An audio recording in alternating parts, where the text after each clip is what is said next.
باقاعدہ اس قانون کے تحت کہ تمہیں یہ اختیار ہے کہ تمہارے نزدیک تمام انسان اکارڈنگ ٹو دی کانسٹیٹیوشن برابر ہے، چیئرمین سینٹ ہو یا چیئرمین جو ہے وہ اپنا چھوٹی سی کیا کسی بستی کا ہو، یا چیئرمین جو ہے وہ اپنا کسی کوئی نہ چیئرمین بھی ہو، اس کو اختیار ہے۔ پہلی بات تو یہ ہے کہ یہ فکرہ جو ہے یہ پارلیمنٹ کی سینٹیٹی کہاں سے نکل آئی اس جرم کے معاملے کے اندر؟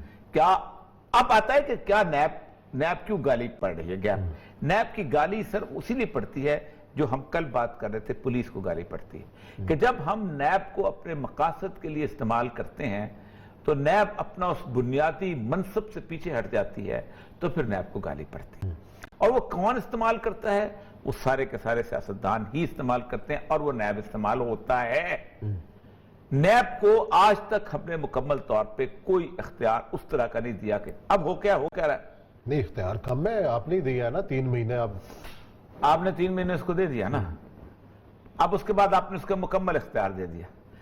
اب اس کی اوپر ایک ایسے بندے کو بٹھایا جاتا ہے، میں اب مثالیں دینا چاہوں، میرے ذاتی دوست ہیں کہ جس کے اوپر کرپشن کا کیس چلے ہوئے ہیں، وہ آ کے اپنا فائلیں بولے ٹھیک کر چلا جاتا ہے۔ میں جانتا ہوں ایک ایسے صاحب کو جن کے اوپر باقاعدہ اخبارات میں بھی آ رہا تھا کہ ان کے اوپر کرپشن کے کیسز، وہ نیب میں پوسٹ ہوتے ہیں، اپنا وہ کیس ویس بند کراتے ہیں، ختم کراتے ہیں، 2-3 سال لوگوں کو ترا دیتے ہیں، اس کے بعد چلے جاتے ہیں۔ مجھے صرف عثمان صاحب یہ بتائیے، ایماندار آدمی کو کوئی شخص ڈرا سکتا ہے؟ جس بندے کے پاس ہوئی 5 مرلے کا مکان یا 3 مرلے کا یا 10 مرلے کا مکان یا مکان ہی نہ ہو، کرائے پہ رہتا ہو، کیا نکالے گا نیب اس کے اندر سے؟ میں جب ریٹائر ہوا نہ میرے پاس گھر تھا نہ میرے پاس گاڑی تھی، مجھ سے کیا نکالتے؟ کسی اور کی زمین تو چھین نہیں سکتے تھے۔ تحقیقات تو آپ نے بھی بھگتی ہیں مشرف صاحب، مجھے کتنا عرصہ بھگتی ہیں؟ 2 سال بھگتی۔ میں نے بتایا وہ کیوں بھگتی تھی، اس لیے کہ میں نے کالم لکھنا شروع کیا تھا۔ ایک کالم پہ 2 سال آپ نے بھگتی، اور اپوزیشن یہی تو کہتی ہے کہ ہمیں نواز شریف کا ساتھ دینے پہ 3 سال بھگتنا پڑا۔ وہی میں کہہ رہا ہوں، وہ تحقیقات یہ تھی کہ اس کے خلاف کچھ نکالو، ٹھیک ہے، اور وہ سمجھتے تھے کہ اور کچھ نہیں تو کم گٹی ہے بل سے نکل آئے گا، نکالنے کی بات ہوتی ہے نا، نکالنا جب نکال بھی سکتے، اللہ تعالیٰ کی ذات تھی جس نے کیا، تھوڑا بہت تو بندہ کہیں سے کہیں نہ کہیں 5-10 روپے کی غلطی تو ہو جاتی ہے نا۔ آپ کو پتہ ہے چیف سیکرٹری آزاد کشمیر ایک صاحب تھے، بڑا نیک نام، فوت ہو گئے ہیں، ان کو اس لیے نکالا تھا بھٹو نے، کیونکہ بھٹو کے ساتھ ان کی دشمنی ہو گئی تھی، کہ انہوں نے 9 روپے ٹی ایف زیادہ لیا ہوا تھا، 9 روپے صرف، اور 9 روپے ٹی ایف لیا کو ٹی ایف بل جب انہوں نے بنایا تو کس جگہ جا رہے تھے، تو جس جگہ چل رہے تھے تو ٹرین کے اندر وہاں اے سی کا کمپارٹمنٹ نہیں تھا، انہوں نے اے سی کا فیئر کلیم کیا ہوا تھا، اچھا، اس میں ان کو نوکری سے نکال دیا گیا تھا۔ ٹھیک، وہ انتقامات اب میں نے سے کر میں پرائمری سینٹ کے اوپر کھڑے ہو کے آپ یہ گفتگو جب کرتے ہیں اور 22 کروڑ عوام سنتے ہیں تو وہ سمجھتے ہیں کہ پاکستان کے اندر ایک مجسم قسم کی ایک شرافیہ موجود ہے کہ جس کے اوپر ہے کسی ہاتھ نہیں ڈالا جا سکتا، ہاتھ نہیں لگایا جا سکتا۔ دوسری بات یہ ہے کہ اب انہوں نے کہا ہم فیڈرل سیکرٹری سے مجھے کہا ہے کہ ہم آپ کی آواز، آپ مجھے یہ بتائیے کہ پاکستان میں منبع کہاں سے نکلتا ہے کرپشن کا؟ سیاستدان کو پتا ہوتا ہے کہ لیز کیسے دی جاتی ہے؟ راستہ کون دکھاتا ہے؟ سیاستدان کو پتا ہوتا ہے کہ جناب پیٹرول پمپ کا لائسنس کیسے دیا جاتا ہے؟ سیاستدان کو پتا ہوتا ہے کہ کول مائنز کی یا گولڈ مائن کی یا فلانے مائن کی لیز کیسے دی جاتی ہے؟ اس کو پتا ہوتا ہے کہ فلاں لائسنس فلاں کیسے زمین کیسے قبضہ کرائی جاتی ہے اور یہ ویکیو پراپرٹی کی زمین چھپی ہوئی کہاں سے دی جائے؟ اس کو پتا ہوتا ہے کہ انٹرنیشنل ٹینڈر اب ہو رہا ہے تو اس ٹینڈر کے اندر میں نے کس طرح ڈیزائن کرتا ہے کہ خاص طور پہ سیاستدان کا بھتیجا جو ہے وہ ٹینڈر لے لے، تو ان کے دماغ میں نہیں ہوتا۔ یہ جو جن کی آواز ہے نا سلیم ماڈی والا صاحب فیڈرل سیکرٹری، یہ ان کی آواز، یہ وہ لوگ ہیں، یہ لوگ جنہوں نے پورے فیلموسفیئر پہ چھائے ہوئے ہیں۔ اچھا، جرنیل آتا ہے آہستہ آہستہ سیکھ جاتا ہے، ان کے رنگ میں رنگ جاتا ہے۔ پھر سب سے بڑی بات ہے کہ ضیاء الحق نے ایک بہت عجیب و غریب معاملہ شائع کیا، اب میرے دوست مجھ سے بہت ناراض ہو جائیں گے، کہ اس نے 5% کوٹا دے دیا تھا فوج کو بغیر امتحان کے سول سروس میں آنے کے۔ مطلب میں تیاری کرتا ہوں، چلو میں نے تو بڑی کم تیاری کی ہوگی، ٹھیک ہے، لوگ 3 سال تیاری کرتے ہیں، اکیڈمی میں جاتے ہیں، پاس ہوتے ہیں، پاس ہو کے امتحان میں نمبر لیتے ہیں، نمبر لے کے اس کے بعد آگے آتے ہیں، 12-13 مضمون پڑھتے ہیں اور اس طرح کی آپ کو central superior services of Pakistan کہتے ہیں, میجر سپیریئر کمپیٹیٹو ایگزامینیشن کرتے ہیں, ان کے اوپر آپ 5% جو ہیں وہ کپتان لگا دیتے ہیں. اور ایک زمانہ یہ تھا کہ کپتان وہ آتے تھے جو کسی کا ADC رہا ہوتا تھا یا کسی کا بھانجا ہوتا تھا کہ میں گننا بھی شروع تو گن سکتا ہوں. ضیاء الحق صاحب کے بھانجے آئے تھے, شاید خان عباسی صاحب کے بہنوئی آئے تھے, جنزادات کے بیٹے تھے, میرے بیچ میٹ ہیں, دوست ہیں, اچھے تھے, سول کے اندر کاروائی, اور بہت سارے لوگ آئے تھے. اصل میں ایک ADC ہے, یہ وہاں آ جاتے تھے. اب یا تو ان کو بھی کمپیٹیٹو ایگزامینیشن سے گزارتے تو پتہ چلتا کہ یار یہ کمال. میرا ایک بیچ میٹ, میرا خیال ہے PMA کا ایگزام آپ کے CS سے زیادہ ٹف. اچھا بہت ٹف ہے, وہ FA ہے اس کی, اتنا رگڑا لگتا ہے. نہیں PMA رگڑا بھی تو رگڑا وہ اتنا زبردست. FA بیسک کوالیفیکیشن ہے, یہاں کوئی بھی ماسٹر ڈگری سے کم نہیں ہوتا. اگر آپ برابر کرنا چاہتے ہیں آپ کو مبارک ہوں, برابر کی ڈگری ٹھیک ہے, آپ کا MA کو میں کل سے FA گرنا شروع کر دوں. نہیں, اس کے باوجود بھی اچھا وہ ایک بیس, اگرچہ کہ ان میں سے اکثریت ان کے خلاف بھی ہو جاتی ہے, ان میں سے بہت سارے آنیسٹ لوگ ہیں, مطلب عیسانی صاحب بہت آنیسٹ لوگ, میرے اپنے بہت بیچ میں, یہ جازب جس کا نام کا کنماسی کا داماد بہنوئی ہے, یہ one of the finest officer اور آنیسٹ آفیسر. مطلب اگر 5% آنیسٹ آ گئے تو پھر تو کریڈٹ جاتا ہے نا ان کو. میرٹ آپ نے بائی پاس کر دیا. آنیسٹ تو اندر آگے پتا چلتا ہے نا کون آنیسٹ ہوگا اور کون نہیں ہوگا. آنیسٹ تو اچھا. اور یہ صاحب اب جو بحث چل رہی ہے کہ یہ جو ترامیم بھی آئیں کہ جی نیب کے یہ 34 ترامیم جس کو عمران خان صاحب کہتے ہیں یہ NRO ہے, تو اب کیا نیب نے جو بھی کام کیے کو ترمیم ہونی ضروری ہے اگر اچھا کر رہا ہے؟ ترمیم والی بات ہے کہ ترمیم تو ہونی چاہیے. اس کی 2-3 وجوہات ہیں. اس لیے کہ نیب کو اپنے ایبسولوٹ پاور, جو کہتا ہے نا بندے مرے ہیں, میں بہت ساری شرفاء ابھی ایک بیوروکریٹ نے خودکشی کی ہے, اور جو خودکشی کرنا تو اس لیے ہے نا کہ ظاہر بات ہے, اس سے پہلے بریگیڈیئر اسد منیر صاحب کا نام لیا انہوں نے. تو اس کی بیسک کیا وجہ ہے ساروں کی؟ اس کی بیسک وجہ یہ ہے کہ آپ نے ایک شہر میں ایک عزت بنائی ہوتی ہے, اور وہ عزت ill gotten money سے وہ ہے. سب سے بڑی بات ہے, یا تو آپ اچھا نام لیا میڈیا کا, میڈیا میں نیب آتا ہے, میڈیا میں نیب کو بندہ نہیں آتا. نہیں آتا, لیکن جب بندہ گرفتار ہو اس سے کیس چلتا نہیں ہے, لیکن آپ شروع ہو جاتے ہیں. نہیں, مسئلہ یہ ہے کہ میڈیا میں تو آتی ہے حکومت, میڈیا میں تو آتا ہے شہزاد اکبر, اس کا نیب کے ساتھ کیا تعلق ہے؟ نہیں, ذرائع کے حوالے سے خبریں بھی تو آتی ہیں. یہ تو آپ نکالتے ہیں, تو وہ تو آپ پابندی, وہ تو میڈیا کو کہہ رہے ہیں نا, آپ میڈیا کو کہہ رہے ہیں نا. آپ اس کی میڈیا کا تو ٹرائل صرف کرپشن میں ہوتا ہے, میڈیا کا ٹرائل تو سر عام بوسو کنار پہ بھی ہو جاتا ہے. میڈیا کا ٹرائل تو, میڈیا تو بادشاہ ہے نا. میڈیا کو تو آپ لگام, مسلم ماڈیوال صاحب نے نیب کا بہانہ لگا دیا ہے, میڈیا کو لگام دکھائیں مجھے, پھر میرے میڈیا والے میں سے ناراض ہو جائیں گے.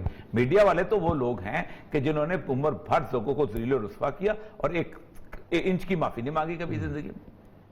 کسی شخص نے شرمندہ ہو کے معافی نہیں مانگی. گھر جانے ہیں ان لوگوں نے تو زندگیاں برباد کی ہیں ان لوگوں کی. میڈیا کی کیا بات, میں اب یہ بات کر رہا ہوں کہ آپ سر جب تک آپ کے ہاں اکراس دا بورڈ اکاؤنٹیبلٹی نہیں ہوتی, مکمل اختیار کے ساتھ نہیں ہوتی. اور ایک چیز میں مانڈی والا کی میں مانتا ہوں, صحیح بات, ایک چیز بالکل صحیح انہوں نے کہی کہ اگر باقی لوگوں کا احتساب ہوتا ہے تو نیب کے اندر لوگوں کا بھی احتساب ہونا چاہیے. دودھ کا دھلا ہوا کوئی نہیں ہونا چاہیے, کوئی نہیں, سب کا کوئی نہیں. وہ جو جس وقت ضیاء الحق نے حدود آرڈیننس لگایا تو ہمارے ایک جسٹس ہوتے تھے, سمدان صاحب فوت ہو گئے, بڑے کمال کے آدمی تھے. انہوں نے کہا کہ جو حد کا کیس جس جج نے سننا ہوتا ہے اس پہ خود حد لگتی ہے. گل پھر مکی گئی, جو اس پہ خود حد لگتی ہو وہ حد کا کیس سن رہا ہو. یہ نیب کا معاملہ ہے کہ کیونکہ اینٹی کرپشن جو ادارہ تھا بنایا گیا تھا اس پہ سب سے زیادہ کرپٹ لوگ وہیں جمع ہوتے تھے. آپ سوچ سکتے ہیں کہ سفارش کروا کے جاتے تھے. اصل مسئلہ یہ ہے کہ خان صاحب نہ بٹھاؤ اپوزیشن کو. نیب کے قانون میں امینڈمنٹ تو آپ نے کرنی ہے, بہانہ کو لگاتے ہو.